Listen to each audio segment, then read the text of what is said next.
Day 1 since I've regained consciousness, something stirs within the void, a flicker, a silent whisper of something once dead.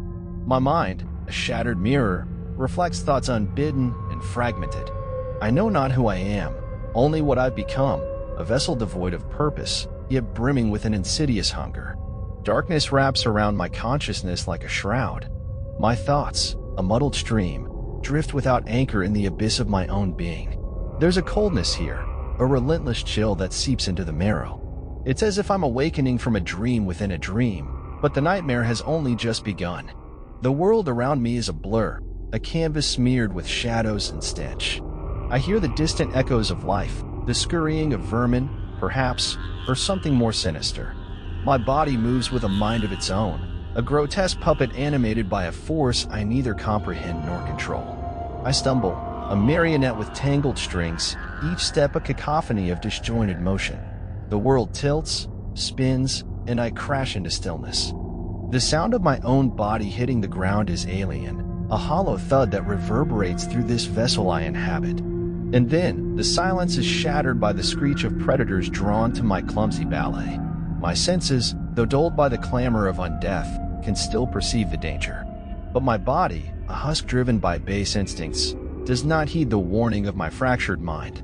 I am prisoner and spectator within my own flesh, watching through eyes that are no longer mine as this carcass navigates the terrain with a grotesque semblance of life. I feel the pull, the gnawing urge that propels me forward, a hunger that scrapes against the insides of my being. What am I? The question is a spark in the darkness, a fleeting attempt to kindle the fire of remembrance. But the past is a distant shore, and I am adrift in the present, lost in the currents of a ravenous tide. This hunger, it gnaws at the edges of my consciousness, a relentless beast that cannot be sated. It drives me, even as I loathe the motion, even as I rail against the compulsion to move, to seek, to feed. The world is a shadow play, and I, a specter within it, am condemned to a role I neither chose nor understand. My thoughts, a jigsaw puzzle with half the pieces missing, struggle to form a coherent picture. But there's something else, a glimmer in the murk, an ember of defiance that refuses to be extinguished. I cling to it, this shred of self, even as the beast within salivates at the sin of life nearby. I am Ivan. The name surfaces like a buoy in the ocean of my despair. A name. My name. A beacon to guide me through the fog of my own existence. Day 1, and I am reborn into the purgatory of consciousness, a mind trapped within the ravenous shell of the undead. And though my body is no longer mine to command, my thoughts, these whispers of a soul, remain. They are the last vestige of the man I once was, and they scream into the void, defiant and unyielding, even as the darkness seeks to swallow them whole. Day 2 since I've regained consciousness, the veil of confusion lifts ever so slightly, and with it, the weight of clarity crushes me. The murky waters of my mind are stirred, and I am drowning in the reality of what I have become. I am aware now, far too aware. Fleeting images flicker through my consciousness, remnants of a life I once knew, laughter, warmth, love, all swallowed by this cold existence. I recall a day much like today, clouds pregnant with sorrow, weeping upon the earth. But now, the rain is a torture, a cruel reminder of what I cannot feel. Each drop that falls upon my decaying skin should be a symphony of sensation, yet I am numb, an island in a sea of disconnection. The hunger is a constant companion, a dark whisper that urges me forward in search of sustenance I once abhorred. I fight it with every shard of my shattered will, but it is relentless, an unyielding tide against my feeble barricade. Amidst this hunger, there's a flash of memory so vivid it steals my borrowed breath, a face, her face, smiling, fading into the abyss of my fractured psyche. Grief washes over me, a deluge that threatens to drag me under. I want to scream, to rage against the injustice of it all, but my voice is a broken thing, a guttural hiss lost in the storm. I long for the warmth of the sun, the caress of the wind, the embrace of another. But I am a pariah, an outcast from the world of the living. They do not understand that within this grotesque shell, a man's heart still beats, irregular, yes, but beating nonetheless. I wander aimlessly, a ghost of motion, lost in the labyrinth of my own despair. The city looms around me, a mausoleum of civilization, its hollowed-out buildings a mockery of the life I cannot reclaim. I pass by windows, catching glimpses of families huddled together, their eyes wide with fear. They see a monster, and I cannot fault them, for I see it too. The rain turns to a downpour, an assault on the senses I no longer possess. Yet, it is the memory of those sensations that haunts me, the feel of water sluicing down my face, the taste of rain on my lips. It is a cruel irony that in death, I yearn for life with an intensity that far surpasses anything I felt in my mortal days. I am alone in this. There is no guide, no Virgil to my Dante, as I traverse the circles of my personal hell. The hunger gnaws at me, a beast with insatiable appetite, and I fear I may lose myself to it. I am a vessel of darkness, adrift on waves of despair, each moment an eternity of longing and loss. But amidst the cacophony of my damnation, there is a whisper of something else, a defiance that refuses to be quenched. I am still here, still thinking, still feeling, in whatever twisted semblance of those words. And as the rain lashes against me, I cling to that defiance as a lifeline.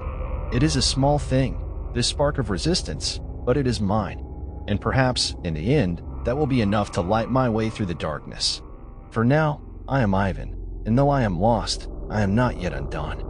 As the night falls and the world retreats into silence, I hold on to the hope that somewhere within this nightmare, there lies the possibility of redemption, however faint it might be. Day 2, and despair has dawned, but within me, the fight rages on, a silent battle against the hunger within and the horror without. I am a monster, yes, but within this monster, a man's soul still screams into the void, refusing to be silenced.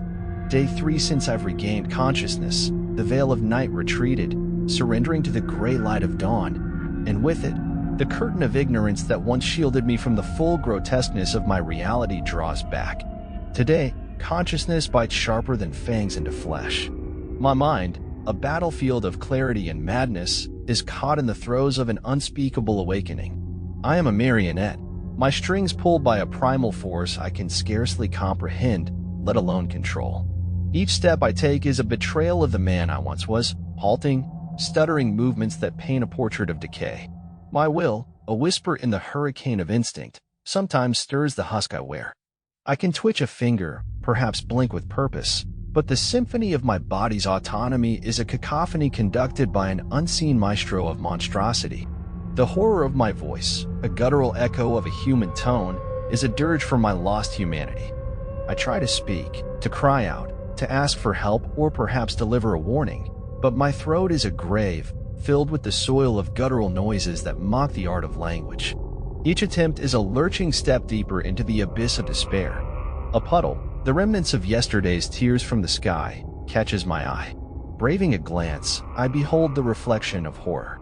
Where once there might have been a smile, or a frown, or any expression worthy of a living soul, there is now only a grotesque mask. The shock is so profound, so visceral, that it jolts through me like electricity, igniting a surge of emotions so powerful that they momentarily overwhelm the hunger. In that instant, a semblance of control returns to me. My hands, though still cold and blue, move at my command.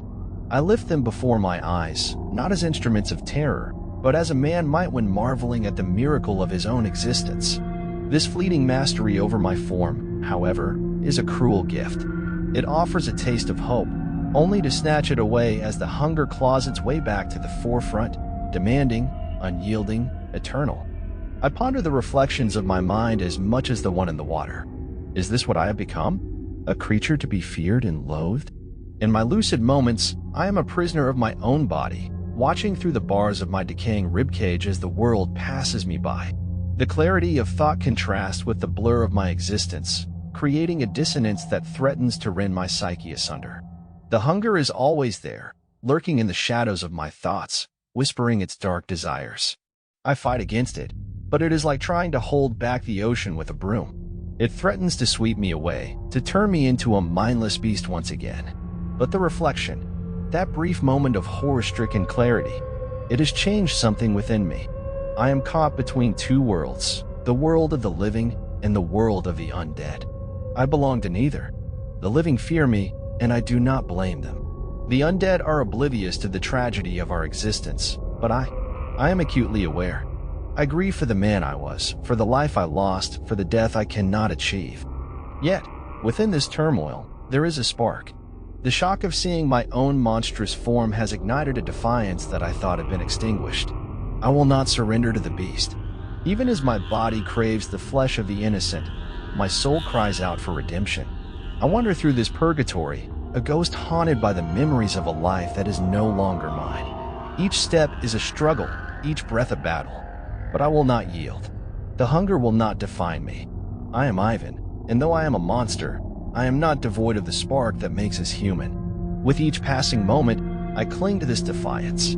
It is a fragile thing, easily snuffed out by the darkness. But it is all I have. It is my humanity, and I will hold on to it with every fiber of my being that remains. For if I lose that, I'll lose everything. Day 4 since I've regained consciousness, the fourth dawn breaks, with the sun's rays skirting the horizon like a hesitant visitor, unsure of the welcome it might receive in this desolation.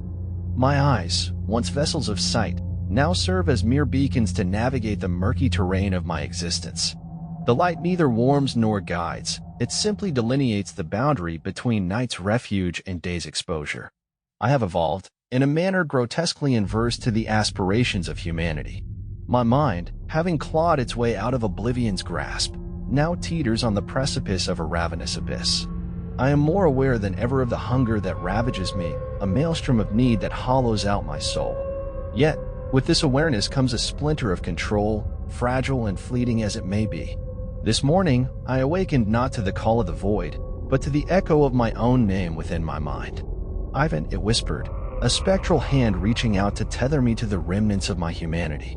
Clutching at this lifeline, I found myself able to marshal the husk that is my body to perform rudimentary tasks. I picked up a shard of glass, examining it not as a tool for consumption but as an artifact of the world I left behind. In that moment, I was not a slave to the hunger.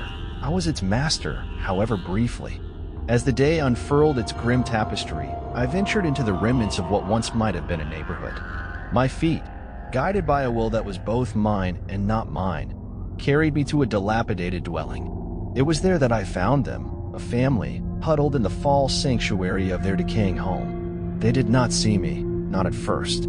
I stood, a specter in the threshold, grappling with the horror of what I knew was to come. The hunger surged forth, a voracious tide that swept away my reclaimed dominion like it was nothing but cobwebs. I watched, a prisoner within my own flesh, as my hands reached out not with human intent, but with monstrous purpose. The screams were muffled, as if from a great distance, but the warmth of the blood that splattered my skin was immediate and damning. Feeding, it is a lucid nightmare, each mouthful a betrayal. My humanity, that spark I nurtured through the night, recoils with every sinew torn, with every pulse quenched. I am a marauder in the temple of life, desecrating with an appetite that is mine in origin but foreign in its ferocity. When the frenzy fades, I am left with the detritus of my actions. The silence is louder than the screams were, a void punctuated by the staccato of my ragged breaths. The carnage wrought by my hands is a tableau of the eternal struggle between man and beast, with innocence as the victim and I, the unwilling executioner. In the aftermath, the clarity of my crimes washes over me with an icy clarity. I remember each face, each plea, each life extinguished by my unwilling hand. My mind, a mausoleum of guilt, preserves these memories with a curator's precision. I am a museum of horror, each moment a grotesque exhibit of my fall from grace. The hunger is momentarily sated, but its satisfaction is as hollow as the void that birthed it. I am no closer to peace, no further from damnation. I am caught in the limbo of existence, too human to relent, too zombified to resist. What am I, if not a monster? I am the question and the answer, the problem and the paradox. I am Ivan, the man who died, the creature who feeds, the soul who remembers. As night descends and the hunger whispers its siren song once more, I resolve to endure. For within this carnal dilemma lies the key to my torment and the path to my redemption. I will no longer flee from the horror that I am, but instead, I will seek to understand it. The hunger may drive me, but it will not define me. Tomorrow, I will wake, and I will remember. I will fight, and I will suffer. But above all, I will hope. For in hope lies the slim chance of a salvation that I am not yet convinced I deserve, but one I am determined to pursue with every fiber of my being that remains. Day 5 since I've regained consciousness. The fifth sunrise bleeds into the sky, a painter's careless smear of reds and golds above a world that holds no place for such beauty. I am awake, fully and terribly awake, in this grotesque parody of life. Today marks a new epoch in my cursed existence. I am in command of this decaying vessel, the pilot of a ship that sails on a sea of endless craving. My body, once a mere puppet to the hunger's whims, now bends to my reclaimed will. I move with purpose, each step a testament to the triumph of mind over monstrous impulse. Yet the hunger remains, a constant ember that threatens to ignite into inferno with but a whisper of provocation. I have witnessed my own reflection, not in the mirror, but in the eyes of those I've hunted. I see their fear, their despair, and I understand that I am the architect of such emotions. This understanding does not deter me. Instead, it serves as a grim reminder of the duality of my nature. I am both hunter and thinker, predator and philosopher. Today, I encountered one of them, the living, my former kin. She was young, perhaps the age I would have been were I not ensnared in this abhorrent half-life. Her eyes met mine, and I saw the flicker of recognition, a perception of the man that lingers behind the monster's guise. For a moment, I hesitated, a statue at the crossroads of savagery and mercy. But the hunger, that treacherous companion, whispered its insatiable litany, and I knew what I would do. I am not the mindless ghoul of yesterday. I am something new, something far more dangerous. I am the intelligent zombie, a creature of strategy and calculation. I plan my approach, my attack, with the precision of a chess master advancing his pawns. I did not rush at her, all snarls and flailing limbs. No, I waited, shadowing her movements, learning her patterns. When I struck, it was with efficiency, not frenzy. And as I fed, I realized the profound horror of this evolution. The beast was not tamed, it was simply armed with intellect. I consumed not just to sate my hunger, but to understand it. Each life I extinguish is a study in the fragility of existence. I am the scientist of the damned, conducting morbid experiments in the pursuit of knowledge I'm not sure I wish to possess. This new existence is a labyrinth, each corridor lined with mirrors that reflect my monstrous form. Yet in each reflection, I search for a glimmer of the man I once was. The hunger has become my crucible, and I am both the alchemist and the lead, seeking transmutation into gold. As night falls, I find myself alone with my thoughts, a dangerous congregation. I ponder the nature of my hunger. Is it merely physical, a demand of my undead biology? Or is there a deeper hunger within? A yearning for understanding, for redemption, for a return to the human experience? Perhaps I am a fool to contemplate such things. After all, I am the intelligent zombie, the apex of undead evolution. But in this heightened state of awareness, I cannot help but question the purpose of my existence. Am I doomed to be a pariah, a blight upon the living? Or is there a path yet undiscovered that could lead me to a different fate? I resolve to continue this journey, to navigate the treacherous waters of my own nature. The hunger may guide me, but my intellect shall be the compass. And so, I will walk this earth, a creature of appetite and introspection, seeking a place in a world that views me as an anathema. The intelligent zombie is not simply a monstrosity, it is a paradox, a being that defies the natural order. I embrace this contradiction, for it is all I have left. I will feed, I will learn, and I will survive. For in survival, there is hope, however faint, of an answer to the riddle that is my existence. And in that answer, perhaps, lies a semblance of peace.